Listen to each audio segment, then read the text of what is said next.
জামাত এবং এনসিপি যা বলছে সেগুলি বাস্তবায়ন হয়েছে। জুলাই সনদে যে সংস্কার প্রস্তাবগুলি করছে এটা আলী রিয়াজ তো আউলো লাগাই দিয়ে চলে গেছে, বাট আপনি বিদেশে যেতে দিল কেন? ফেসিবাদের দোসর, এটা কোনো আইন আছে?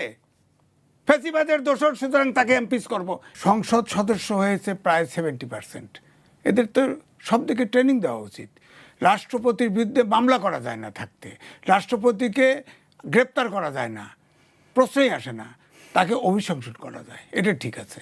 হ্যাঁ, অভিশংসন করলে তাকে চার্জ আনেন। আপনি তার বিরুদ্ধে চার্জ আনবেন না? একটা আমার মনে চাইলে আপনি অভিশংসন করে দেবেন, চার্জ লাগবে না। তখন আমার বক্তব্য হলো একটাই, যে আপনি যে সংবিধানের বাইরে গেছেন, আরও যাইতে চান, ধরেন 7-এর মানে রাষ্ট্রপতির বিরুদ্ধে তাহলে চার্জ নেই, কি চার্জ দেবেন আপনি? মানে আমি রাষ্ট্রপতি যে বক্তব্য দিছে সেখানে আওয়ামী লীগকে ফ্যাসিস্ট বলেছে, সেখানে বাংলাদেশ জিন্দাবাদ বলেছে, এই অভিযোগ করবেন তো?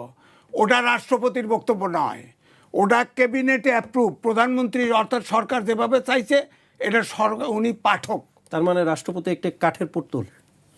তাই তো ওই যে শাহাবুদ্দিন সাহেব বলছে না যে রাষ্ট্রপতি মাজার জিয়ারত করা কিছু চায় না, আইনে তো তাই আছে। প্রধানমন্ত্রী যা নির্দেশ দিবে উনি তাই করবে। শুধু সরকারের প্রধানমন্ত্রীকে তিনি ওত নেওয়ান আর প্রধান বিচারপতিকে, এছাড়া তো তার কিছু করার নাই।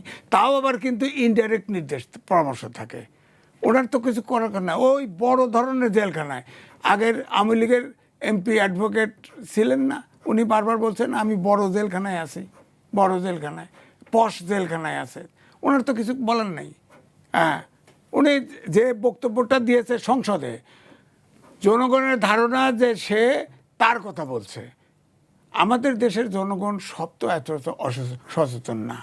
এটা হচ্ছে ক্যাবিনেটে এই বক্তব্যটা আলোচিত হয়েছে, আলোচনার পরে সেটা তাকে দেওয়া হয়েছে, সে পড়ছে। এটা হলো সরকারের বক্তব্য, এটা রাষ্ট্রপতির বক্তব্য নয়। রাষ্ট্রপতি যেটা বিশ্বাস করে বা যা বলা, যেটা প্রত্যাশা করতেছেন, সেই বক্তৃতা তো ওখানে দিতে পারবে না। এখন এই জন্য বলছে জয় বাংলা বলা, রাষ্ট্রপতি বাংলাদেশ জিন্দাবাদ বলা, এটা রাষ্ট্রপতির মুখের কথা নয়, এটা লিখিত বক্তব্য ছিল না। জয় বাংলা তো তার ইয়ের কথা, জয় বাংলা তো আর সরকারের এটা কোত্থেকে পাইলেন আপনি? সংবিধানে তো ইয়েতে তো সংসদে তো জয় বাংলা বলে নাই, সংসদে বলছে ফ্যাসিস্ট, সংসদে বলছে বাংলাদেশ জিন্দাবাদ। সংসদে না বললে সংসদের বাইরে তিনি বলতেন, হ্যাঁ বাইরে বলতেন, সমস্যা নাই। এটা তো সংসদে বলতেছে, এটা তো সরকারের কথা, সে পাঠক, আপনি ধরে নেবেন সে পাঠক। এটা তার সব কথা সে বিশ্বাস করে না, কিন্তু সে বলতে হয়েছে। এটাই আমাদের রাষ্ট্রপতি, সংবিধান এইভাবেই আছে, এবং তাকে বলা হয়েছে, তার বিকল্পও নাই। আপনার সংবিধানে যেহেতু সাংবিধানিক সরকার এবং সংবিধানে অনুযায়ী সে রাষ্ট্রপতি, এখনো তাকে তাড়ান নাই, সুতরাং সংবিধানের বলাই আছে 73 অনুচ্ছেদে রাষ্ট্রপতি প্রথম অধিবেশনে ভাষণ দিবেন, এর বিকল্প নেই। কারে দিয়ে বক্তৃতা দেবেন? উনিই বক্তৃতা দিবে, এবং সরকারের যে বক্তব্য লিখে দিবে সেটা উনি পাঠ করবেন, ওটা ওনার বক্তৃতা না। উনি আগে জয় বাংলা করছে, আগে অমুক কইছে, তমুক কইছে, বঙ্গবন্ধু কইছে, শেখ হাসিনার পায়ে কদম বুচি করতে চাইছে, তা কদম বুচি করতে পারে নাই, এই জন্য দুঃখিত হয়েছে, এগুলো তার আগের নিজস্ব কথা। এখন তো সংবিধানে যে সংসদে যে বক্তৃতা দিচ্ছে সেটা তো সরকারের কথা, সরকার যেভাবে তাকে প্রমোট করছে সেইভাবেই সে বলছে। এটা ধরে তো আপনি বিতর্কে আনতে পারবেন না, এটা বুঝতে হবে, সংসদ সদস্যদেরকে বুঝতে হবে। রাজ্জাকি ভাই নিশ্চয়ই বোঝে এটা ওনার বক্তব্য নয়, এটা সরকারের বক্তব্য। এটা তো এখানে তার দোষ নাই কিছু, সংবিধান আইন তাকে মানতে হবে। মানে সংবিধান তাকে বক্তৃতা, সে তো বলতে পারতো যে না আমি মিথ্যা কথা আমি এটা বিশ্বাস করি না, আমি বলবো না। তার বলার এখতিয়ারও নাই, তার রিজাইন করার এখতিয়ার আছে। তাকে সংসদ অভিশংসন দিতে পারে, ইমপিচ করতে পারে, সেগুলো আছে। ইমপিচ করতে হলে একটা গ্রাউন্ড লাগবে। হঠাৎ করে মানুষ হাইটে গেলে আপনি তার ঘাড়ে কিল দিবেন, তা তো হবে না। আপনার তো দোষ লাগবে তো। তাকে তো ইমপিচ করার সময় ফ্যাসিবাদের দোসর, এটা কোনো আইনে আছে? ফ্যাসিবাদের দোসর, সুতরাং তাকে এমপিচ করব, এটা কোনো হলো? আইনে আছে 7 অনুচ্ছেদ, উনি জানে 7 অনুচ্ছেদে আছে যে যদি সংবিধানের মৌলিক কোনো সংস্কার করা হয়, এবং সেই মৌলিক সংস্কার কি আছে সেটা আবার ফের 100 ইয়েতে আছে, আপনার 145 অনুচ্ছেদ কতে বিস্তারিত বলা আছে যে যে জিনিস আপনার সংশোধন করা যাবে না। হ্যাঁ, তাহলে আমার সংশোধন করা যাবে না, আপনি এখন সংশোধন করলেন। এই যে এখন জুলাই জাতীয় সনদ, অমক সনদ সব মানিয়ে যান, জনগণ ভোট দিছে, তাদের ব্ল্যাকমেইল করে ভোট নিছেন না? মানে কারা ব্ল্যাকমেল করেছেন? সরকার, ইউনূস সরকার নেমে গেছে না, সরকারের সব মেশিনারিজ নেমে গেছে না, হা ভোটের জন্য নেমে গেছে না। হা ভোটের পক্ষে তো বিএনপিও সমর্থন জানিয়েছে। দিছে, কথার কথা হয়তো বললাম, ফাটাবাসের চিপায় দিছে, আর বিএনপির সমর্থক তো সব ভোট দিছে, আবার কোনো কথা নাই। ভোট দেওয়ার অধিকার তো আমার, ভোট দেওয়ার অধিকার আমার, আমি কোথায় দিছি উনি জানবেন কি করে? ওনার কথা উনি কইছে, রাজনৈতিক কারণে কইছে, কারণ ওই যে বললাম তো, তখন তো ওই যে মানে একটা কৌশল ছিল আসলে। হ্যাঁ, আমি তো মনে করি আসলে না, একটা কৌশল না, ছিল তা বিএনপির। যদি হতো, আমার সত্য কথা এটা কোথায় নাই, উনি বলছেন ইলেকশনটা না হওয়ার একটা ধোঁয়া শুরু হয়েছিল, কারণ এর পক্ষে দুঃখিত। হ্যাঁ, শুরু হয়েছিল কারণ সে ইলেকশনটা কোনোভাবে প্যাঁচ লাগাই দিবে, এটা কিন্তু জনশ্রুতি তৈরি হয়ে গেছিল। এই কারণে উনি হ্যাঁ বলে দিছে, কারণ এই যে 11 দল থেকেও বারবার করে হ্যাঁ বলে না কেন, ওই দল হ্যাঁ বলে না কেন বলে দিছে একবার, ধন্যবাদ বলার পর তো আর বলে নাই। কিন্তু যারা মেসেজ আগে ঐক্যমত কমিশনে যে আলোচনা করে হয়েছে, এটাতে কিন্তু সব ভোটার মোটিভেটেড হয়ে গেছে যে হ্যাঁ দিবে না না দিবে, এবং মানুষ কিন্তু ঠিকই বুঝছে। আর ঐক্যমত কমিশন যেটা করছে সেটা হলো জুলাই সনদে যে সংস্কার প্রস্তাবগুলি করছে, এটা আলী রিয়াজ তো আউলো লাগাই দিয়ে চলে গেছে, বাট বিদেশে যেতে দিল কেন? এই জুলাই জাতীয় সংসদে যেখানে আপনার নোট অফ ডিসেন্ট দিছে যে পার্টিগুলো, যে কত পার্টির সমর্থন দিছে, কত পার্টি না করছে, এবং ওখানে আবার যেখানে নোট অফ ডিসেন্ট দিছে সেখানে লেখা আছে নোট, যে যদি ইশতেহারে উল্লেখ করে জনগণের ম্যান্ডেট পায় তাহলে তার মতো করে করতে হবে।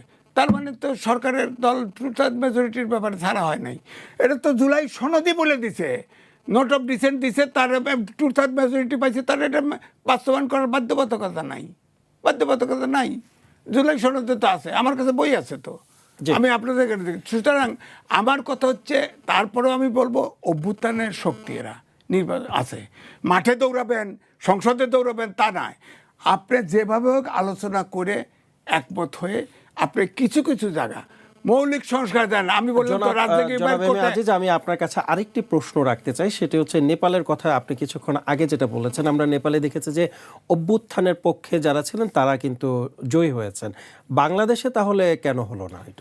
এটা হচ্ছে ওখানে ডক্টর মোহাম্মদ ইউনূস ছিল না, কারণ ওখানে যে প্রধান বিচারপতি ছিল নারী, নামটা ভুলে গেছি, তিনি আসার পরেই প্রথমেই বলছে আমরা বাংলাদেশ হব না, এই কথা বলছে না, বেজ্জতি না আমাদের জন্য, বাংলাদেশ হব না, 6 মাস পরে অত তারিখে নির্বাচন হবে, সংবিধান অনুযায়ী নির্বাচন দিছে, কোনো দল নিষিদ্ধ করে নাই।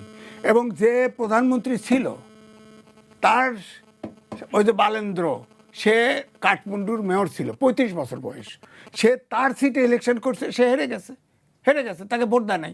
এখন ধরেন এই ডক্টর মোহাম্মদ ইউনূস, এই শেখ হাসিনাকে এই ফাঁসি দেওয়ার চেষ্টা করা, তার কেস প্রত্যাহার করে নেওয়া, তার সুদ মওকুফ করে নেওয়া, তার দিয়া বাড়িতে পুরা জায়গা দখল করে নেওয়া, এইসব যদি টাকা পয়সা পাইছে কোথায়?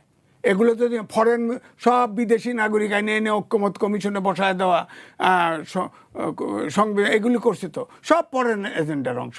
তো এখন আপনি দেখেন ওখানে যেটা হচ্ছে, ওখানকার ছাত্রদেরকে বলা হয়েছে ছাত্ররা শিক্ষা প্রতিষ্ঠানে ফেরত যেতে, তারা শিক্ষা প্রতিষ্ঠানে চলে গেছে, ভোট দিছে, ভোটের সময় এই ওই ছাত্ররা কোনো পার্টি করে নেই, ওই বালেন্দর একটা ছোট পার্টি আছিল। আমাদের ছাত্ররা যারা অভ্যুত্থানে অংশ নিয়েছেন তারা তো চাকরির জন্য আসলে মানে কোটার একটি আন্দোলন নিয়ে, তারা কেন আসলে ক্লাসে ফেরত গেল না এবং তাদেরকে যেতে বলা হয়েছিল কিনা? ইউনূস সবসময় একটাবার বলছেন, একবার শুনছেন যে ইউনূস সরকার বলছে তোমরা শিক্ষা গ্রহণ করো, শিক্ষা প্রতিষ্ঠানে যাও, ফেরত বলছে তোমরা উদ্যোক্তা হও, শত বক্তৃতা উদ্যোক্তা হও। আমরা দেখেছি যে তিনি তার বাসার সামনে যখন আন্দোলন করছিল দাবি দাওয়া নিয়ে, তখন তিনি ঠান্ডা পানির ব্যবস্থা করে দিয়েছেন সেই শিক্ষার্থীদের। না, যেখানে গরম পানি লাগে গরম পানি দিছে, বিষয়টা যেখানে ঠান্ডা পানি লাগে ঠান্ডা পানি দিছে, খাওয়া লাগলে খাওয়া দিছে, এগুলো করছে। এবং সে বলছে, ছাত্রদের বলছে, ইলেকশনের সময় বলছে তরুণরা অনেকেই জিতবে, অনেকে মন্ত্রীও হবে। হ্যাঁ, তরুণদেরকে উস্কাইছে না। এবং জামাত এবং এনসিপি যা বলছে সেগুলি বাস্তবায়ন হয়েছে। আর বিএনপির সাথে চতুরতা করছে, খালি চতুর বলছে না। একটি দল বলছিল, সে দেখেন বিরোধী দল বিএনপিকে বিরোধী দল বানাইছে। একটি দল পতিত সরকারের সাথে ষড়যন্ত্র করে, পাশের দেশের সাথে সহযোগিতা করে যদি সরকার চালানো অসম্ভব করে তোলে, তাহলে নূতন করে চিন্তা করা হবে।